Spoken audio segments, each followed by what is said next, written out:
Hey, good morning, gorgeous people, and jumping into our Friday live video.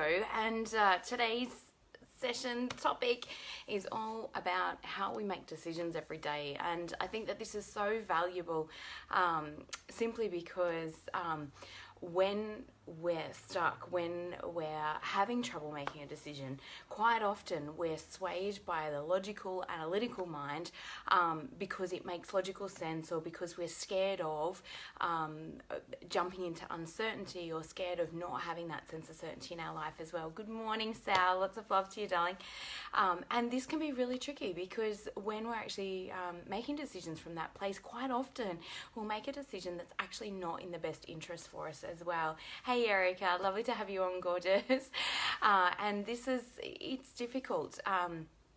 I know I've definitely made some decisions in life, and even small day-to-day decisions quite often can be made from a place of fear. And how do you know that you're making this from a place of fear? Hey Katrina, good morning, gorgeous. Thank you for all of your rainbows and hearts. That's just beautiful. And when we're coming from that place of making that decision from fear, quite often there'll be, I have to, I need to, I must, I should. We can feel obligated. We feel like we'll be letting people down, or we feel guilty if we don't do stuff. So it's kind of like, I just want to bring greater awareness to, I guess, like how you're actually making decisions, or why you're actually doing what you do each day, because even that is really the driver. Like, are we allowing love to drive us and to bring us and inspire us with passion and joy, and feeling pulled and feeling led by our greatest dreams and our greatest visions, and living into who we're wanting to be, or who that we're choosing to be each day? Or do we feel like we're being pushed by needing to be something or be a particular way? And this is when we know whether we're making those decisions from love or fear as well, because when we're making those decisions from fear, quite often it will create a feeling of resistance. So this is where, like, you might feel like you want to be healthy or you want to work out, but if that decision's being made from a place of fear, hey Sandra, great to have you on, darling. If that decision's being made from a place of fear, then you'll feel this sense of resistance, like, oh, I've got to go to the gym, as opposed to feeling inspired. So it doesn't really matter what we're actually doing. It does, like, ultimately that's a funny bit of a statement, but ultimately it's about who we're being whilst we're doing what we're actually doing. You could be doing something that's like doing the dishes, for example, and you could be doing that from a place of fear or from a place of love. It's all about what energy is actually driving us every single day. And thank you so much, Sandra. Happy Friday to you as well too, darling. And so when we're doing the dishes, say, from a place of fear, and fear might seem like too strong of a word, but if you're doing them and you're not feeling joyful and not feeling happy, then that's the energy that, like, it's coming from that place of fear, because it's coming, oh, I have to, I'm obligated, I must, I should, I need to, I have to, rather than I choose to, rather than I'm grateful that we had an amazing breakfast, or like bringing through some of those more love-based emotions as well. Hey Leanne, great to have you on. Hey Bernie, great to have you on, darling. So it can be as simple as some of those things, where it's like we're using fear and obligation and must and should and have to and need to and everything else as a way to push us through the day. And if you've ever had the experience of somebody putting their hands in your back and actually being shoved forward or being pushed, or you can visualize that in your mind and get that feeling of what it feels like if somebody's like going to push us, what do we naturally do? Like, as humans, we push back, right? Like, you lean back into that and you resist. And that's what creates physical exhaustion every day, because we're coming from that place of fear, of resistance, of needing to push ourselves, which is really exhausting. Hey Lisa, great to have you on, hun. And if anybody's got any questions around this as well, please feel free to jump in at any point. And so one of the things that I often find is when I'm coming from fear, I'm coming from my head.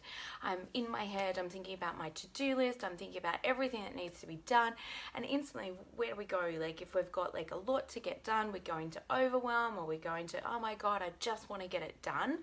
And it might free up a little bit of the emotion or the resistance, like once you start to get into flow and once you start to do stuff. But if you've got like that really big to-do list and you're constantly putting pressure on yourself, and I really resonate with that, I really relate, and I think a lot of women do, where we've got this unrealistic to-do list, and give me some love if that's you, because I'm exactly the same.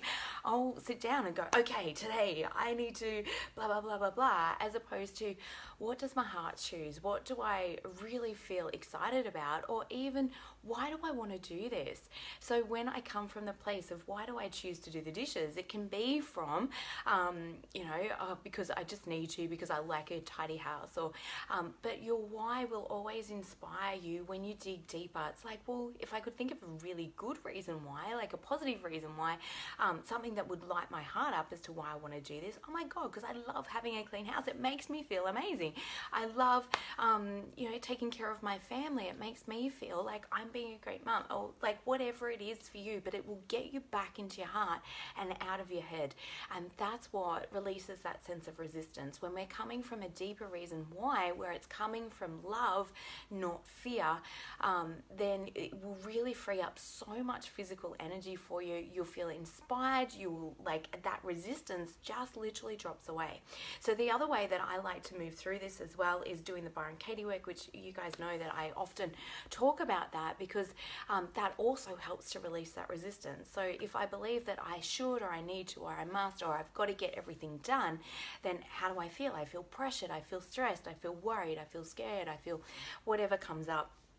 I feel resistant. I feel like I haven't got the energy. I feel instantly tired. I feel instantly exhausted. Maybe you guys can relate with this. And so how do I feel if I didn't have that thought, or if that thought just wasn't there? And you can feel the breathing space that it instantly gives you as well. Hey, Christy, great to have you on, honey. It just gives you instant breathing space. And I think so many times, unconsciously, subconsciously, we've bought into that program where we need approval, or we're scared that somebody's going to feel let down, or somebody's going to feel like that we're not there for them, or any of that stuff, where we're doing stuff from needing their approval, as opposed to doing stuff out of genuine joy and just wanting to be there with that particular person. And it's just such a great thing, I guess, to reflect on, or to think about, and to feel into which energy you're actually doing it from. And like I said, hey Libby, great to have you on, darling. Quite often we can just come back to doing exactly the same thing. You may not choose to do anything different during your day, but the energy with which you're doing it with is going to free up, where you feel so full at the end of the day. You feel so great at the end of the day, because you've given from that place of feeling loved and feeling loving and feeling joyful and feeling inspired as to why you're doing what you're doing, rather than that push energy. And another question that I love to ask myself, and sometimes when we've been in a little bit of a funk, or we've beaten ourselves up a little bit, or perhaps we've missed a goal, or we haven't got things done, we can be really, really hard on ourselves. I think particularly as women, I think men do this to themselves as well. They just probably don't verbalize it as much as what women do, but I think we can be particularly hard on ourselves. And in that space, then that's where we can get into that really resistant energy, because then we feel like, well, I've just got to motivate myself more, or I've just got to, and you can feel that real drill sergeant energy, as opposed to lovingly encouraging and supporting ourselves. And if we think about it, like if that was our child, where you're standing over them with that authoritarian parenting going, well, you've just got to go do this, what's the response going to be? They're not going to feel really like cooperating. They're going to do exactly what we would do, which is feel resistant to that, push back with that, maybe be like, yeah, later, or whatever comes up. However, if we're like, oh my God, and we're encouraging and we're supportive of our child and going, oh wow, wouldn't it feel amazing to have your room tidied or to be able to, and they may or may not be invested in that, but coming from that place where they feel encouraged, where they feel supported to step into that rather than feeling pushed, we're no different, guys. And even there was studies done with dogs, that rescue dogs that go in, when there's been a big event happen, like an avalanche or a building's, collapsed or something like that, where the rescue dogs actually go in to find the people that are in there, and even they need reward, they need encouragement, they need all of that. And so often one of the trainers will actually get another trainer to bury him, and so that the dog can actually go and find him, because if the dogs go for too long without being able to find somebody,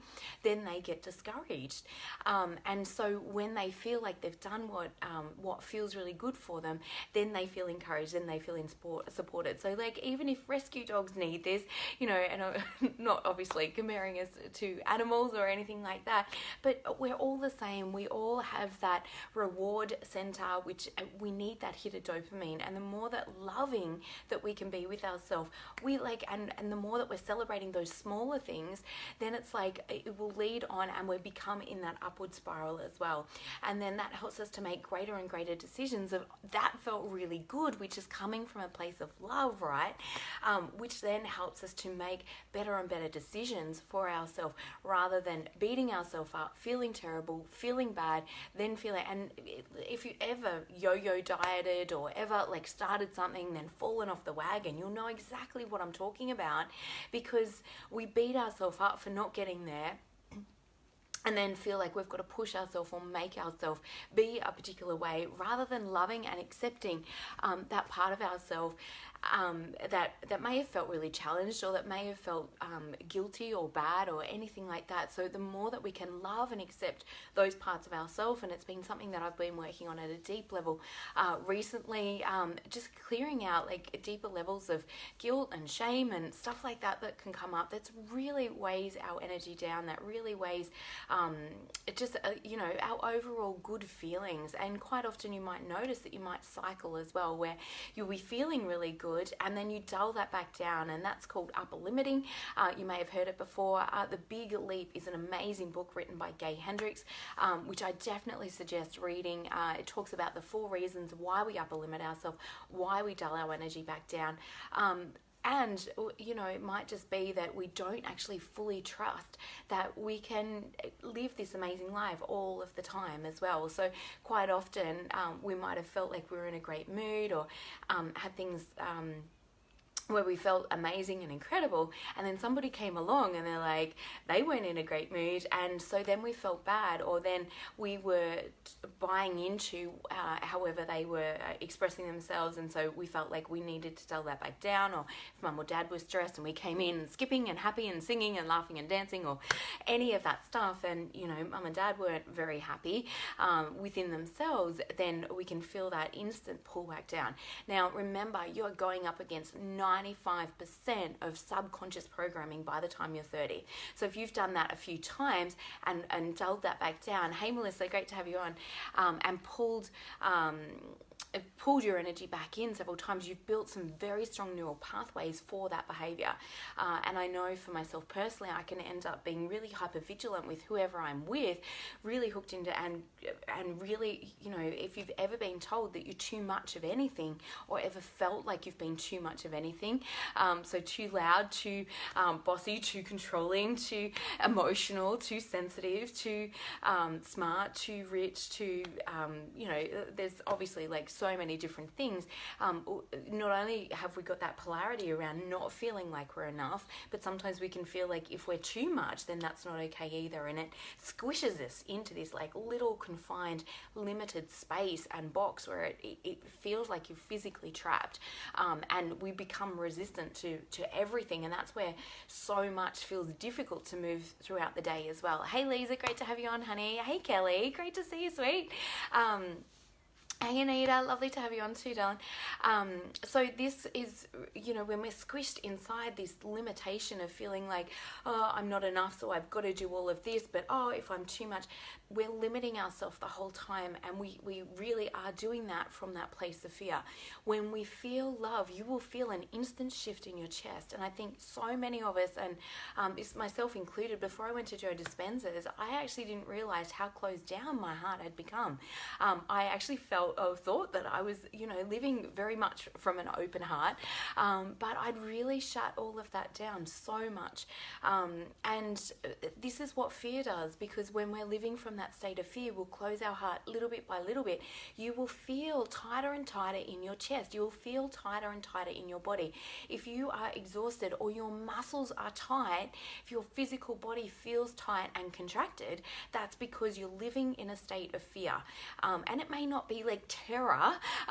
Obviously, there's a huge distinct difference between feeling terror and feeling like obligated. But at the same time, it's the same energy that's permeating our body, and it does create this incoherent field. It does create this state of disease within the body, because there's only so long that the body can remain in that state of resistance and incoherent field before that actually starts to impact us on a physical level, and it creates inflammation in the body. It creates different disease states, and quite often, if we've coming from that place of obligation, need to, must, should, have to, and we don't feel that we can speak up or verbalize what it is that we truly want or what we truly desire, where we're living from the heart energy, this is where then we start to turn emotions inward, and we start to feel blame, or we start to feel resentment, or we start to feel guilt or shame, any of those emotions, and that will start to impact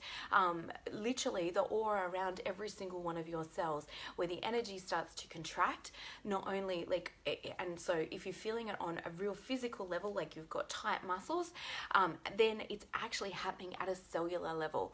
And when that's actually happening, the cells have more difficulty replicating in a really healthy way. It impacts our DNA and how that's transpired. And from an epigenetic point of view, hey Cecilia, great to have you on. Hey Tony.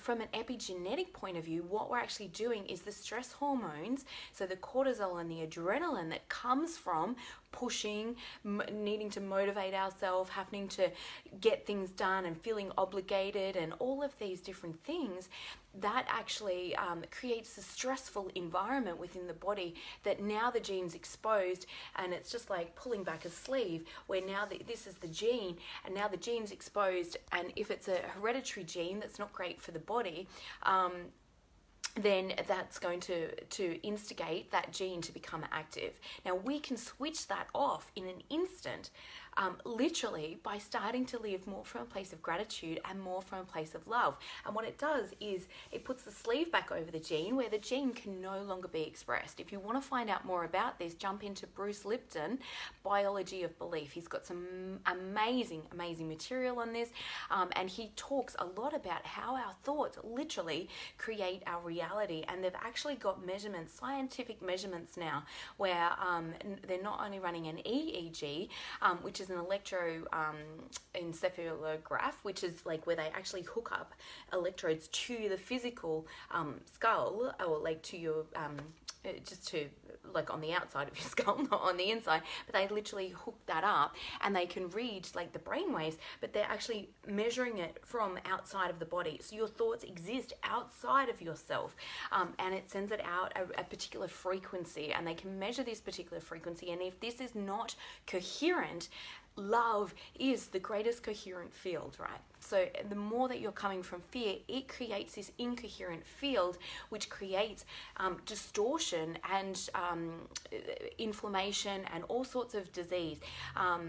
And now I'm trying to think of the guy's name. I did do a post on it the other day, where water molecules were studied with the energy of love and with the energy of hate. And what they found was these beautiful fractal, almost kaleidoscope patterns would appear with the energy of the water molecule that had love projected. So the thought form had been, so somebody was looking at that water molecule projecting love onto it, and somebody was thinking about hate and projecting that onto another water molecule, and the differences in the water molecules were astounding.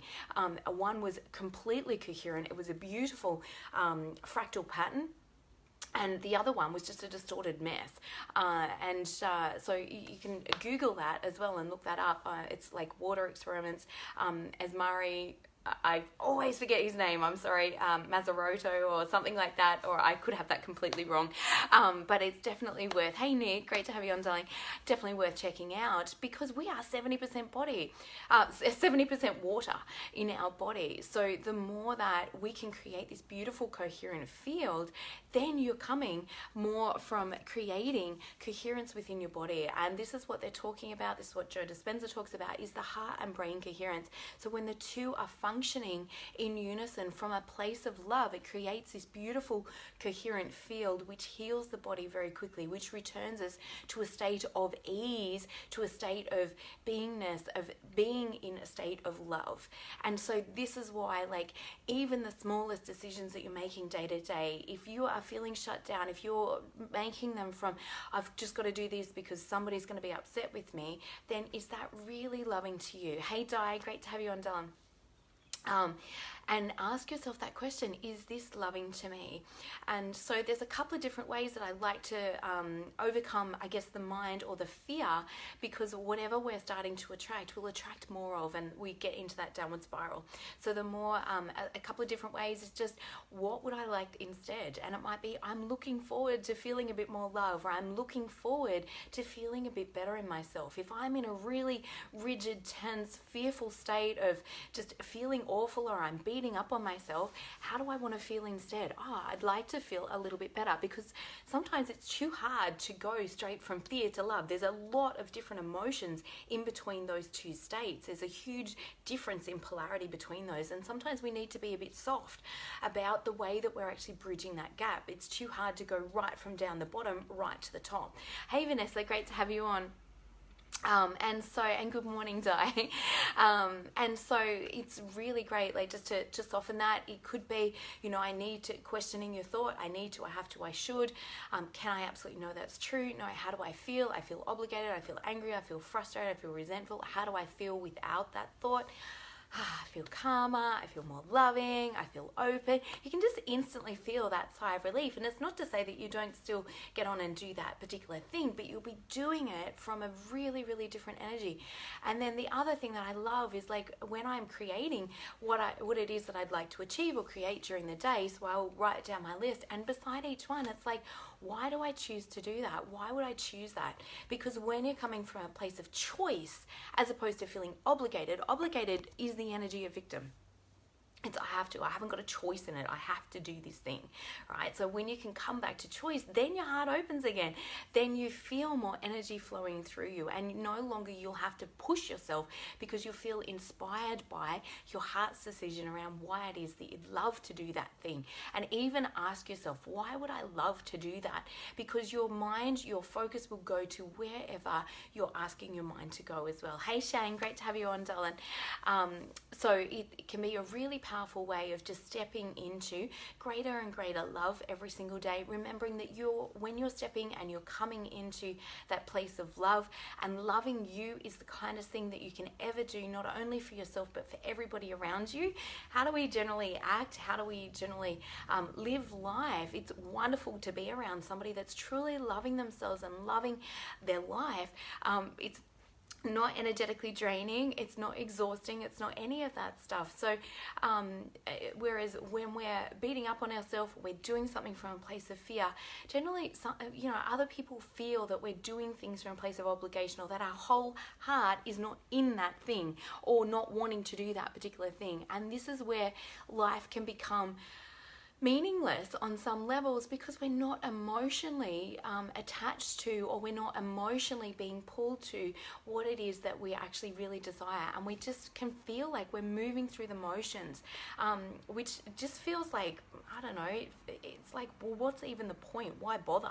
I know that that's what it feels like for me. It may not for you guys, but the more that we can attach greater meaning to everyday actions that we do, you're going to feel more and more inspired. You're going to feel more like you're being who it is that you want to be in life, because at the end of the day, it doesn't matter what we're doing.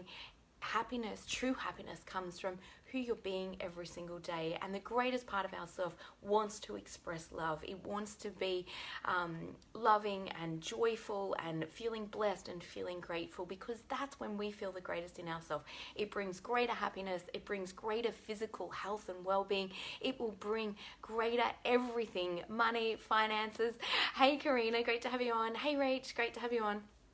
It'll bring so many great things, because now we're attracting from that place of love, rather than trying to make things happen, force things to happen, effort to have things happen, and really step into such a powerful place where you'll feel so filled up within yourself. Your heart will literally feel so full of love, and there's actually scientific evidence around this as well, because when we feel more love, our body floods itself with oxytocin, which turns into nitric oxide, which is that blissful, oh my God, my life's amazing, or I'm so in love.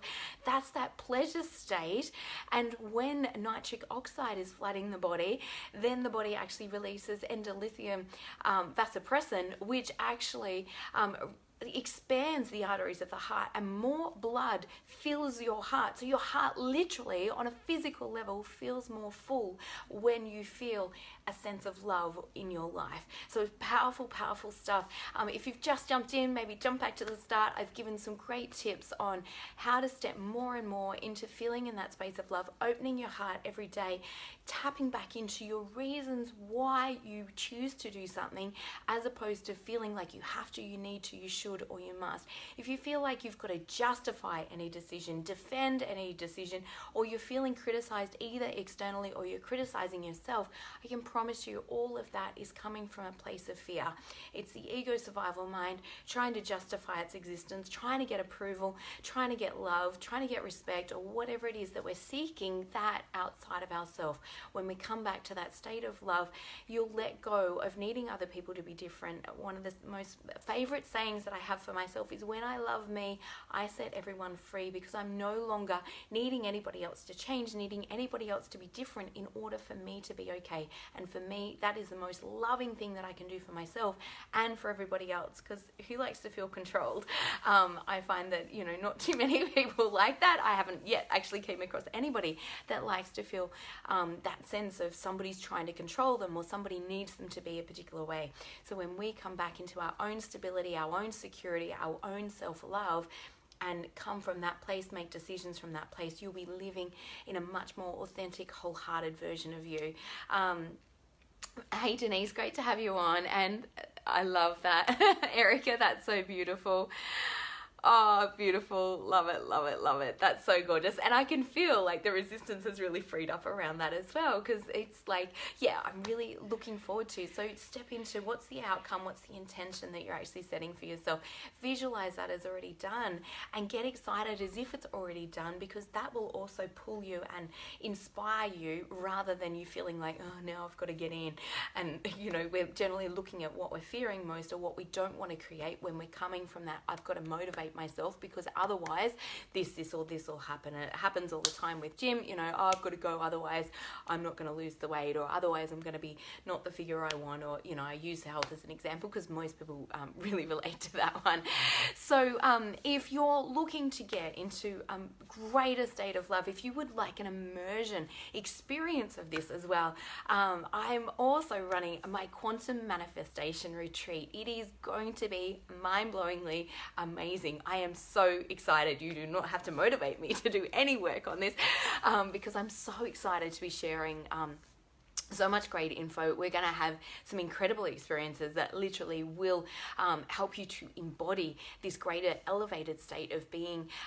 We're staying in this luxury, amazing 6-bedroom house. I've got 4 amazing ladies that are going to attend, or space for 4 amazing ladies. We've got 1 space already taken. I've got quite a bit of interest in that. So there's only 3 spots left. So if you're interested in that at all, it's on the Gold Coast. It's from the 18th to the 22nd of September.